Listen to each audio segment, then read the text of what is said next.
Surgery for non-small cell lung cancer can come in at different varieties, and there isn't necessarily a one-size-fits-all process for this. And part of that is that it depends on multiple factors. First of all, the location of the cancer and what kind of surgical procedure needs to be done based on the specific location. Secondly, it depends on the extent of the cancer, meaning is it a cancer that merely involves the lung, or is it a cancer that also involves the lymph nodes, either in the lung itself or in the mediastinum. And thirdly, it depends on the cardiopulmonary reserve of that patient, because of course one cannot operate on a lung cancer without removing some part of normal lung. We always like to make sure, or our surgical colleagues always like to make sure, that there's a sufficient amount of normal tissue, a clean margin around the area that is operated on, and of course that involves removing normal lung.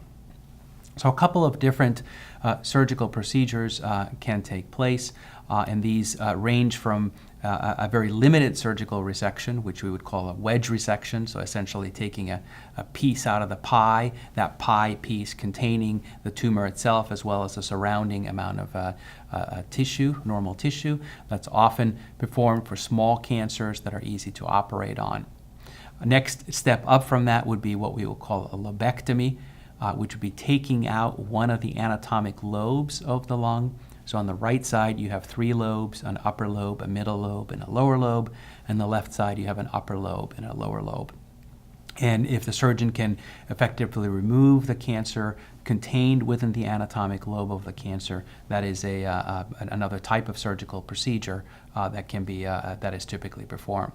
And finally, the most extensive operation would be a pneumonectomy, where the entire right lung or the entire left lung would need to be removed in order to effectively surgically remove the cancer.